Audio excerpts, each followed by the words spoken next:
Hello friends, welcome to the world of Shelly and Ananya. আমার এই YouTube চ্যানেলে থাকার জন্য অনেক অনেক ধন্যবাদ সবাইকে, যারা যারা এখানে আমার চ্যানেলটি দেখেন আর নিত্য নতুন আমায় কমেন্ট পাঠান। অনেক অনেক শুভেচ্ছা সবাইকে আমার এই চ্যানেলটি সাবস্ক্রাইব করে দেখার জন্য। আশা করব আমি আগামী দিনে নতুন নতুন সব রেসিপি এবং আমাদের এই ছোট্ট দুনিয়াটা আপনাদের দেখাবো। তো আজকে সকাল সকাল একটি রেসিপি আপনাদের সাথে শেয়ার করছি। রেসিপিটি হচ্ছে চাল কুমড়োর। আগের দিনও আমি চাল কুমড়োরই একটা রেসিপি বানিয়েছিলাম, আপনাদের বলেছিলাম যিনি এই চাল কুমড়োর এত ফাইবার যে রেগুলার যাদের এটা নিতে পারবেন তাদের ফাইবার কন্টেন্ট আপনাদের প্রচুর পরিমাণে পাবেন। তো আজকে একটা রেসিপি বানাচ্ছি যেটা হচ্ছে এই চাল কুমড়োর দিয়েই রেসিপি, কিন্তু এটা বানাচ্ছি একটু নন ভেজ টাইপের। যেটা বানাবো আমি হচ্ছে ইলিশ মাছের মাথা দিয়ে চাল কুমড়ো। তো এটার জন্য আমি চাল কুমড়োটা এরকম লম্বা লম্বা কেটে নিয়েছি, আর তার সাথে আমি এই ইলিশ মাছের মাথা ধুয়ে রেখেছি। আসুন দেখে নিই কীভাবে এটা বানাবো। ইলিশ মাছের মাথায় আমি এখন নুন হলুদ মাখিয়ে রেখে দিয়েছি। এটা এবার আমি তেলে ভেজে নেব, ভালো করে মেখে নেব। আমার এতটা দরকার নেই, আমার মাছের মাথা 3টে পিস হলেই আমার হয়ে যাবে, বাকিটা আমি রেখে দেবো।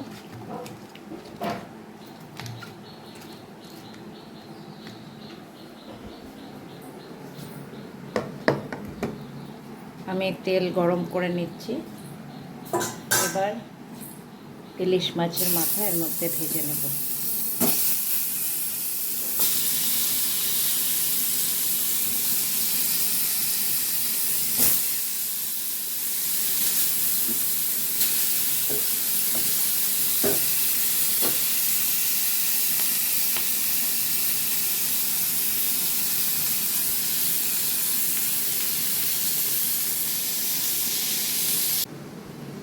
প্যানে তেল গরম করে নেব।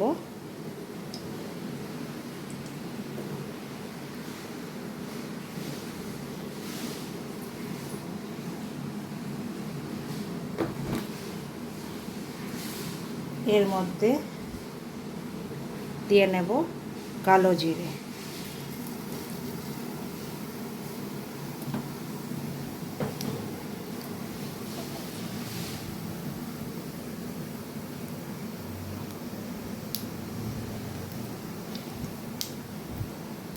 আর দিয়ে নেব 2টি কাঁচা লঙ্কা।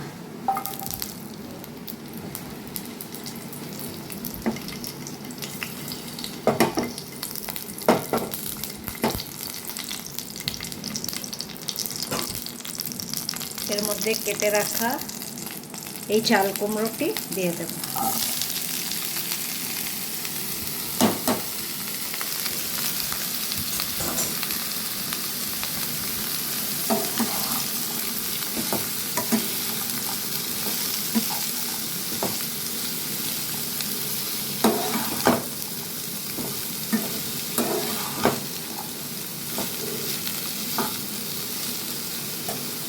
প্রয়োজন মতো নুন ও হলুদ মিশিয়ে নেব।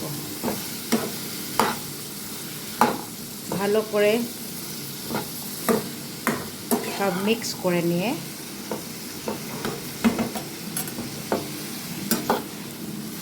চাল কুমড়োর এই সবজিটি এবার আমি ঢেকে রাখি।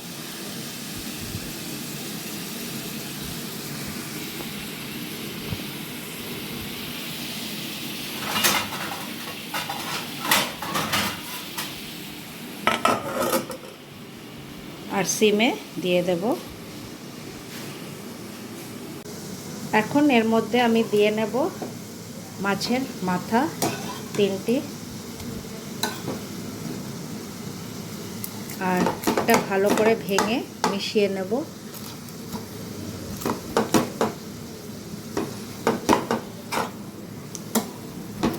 আর আরও একটু সময় এটা হতে দেব, যতক্ষণ না এটা মাখা মাখা হয়ে যাবে। একটু জলের ছিটে দিয়ে নেব। এই তৈরি হয়ে গেছে আমার চাল কুমড়োর ঘন্ট ইলিশ মাছের মাথা দিয়ে। So guys, this is all for today. Stay tuned.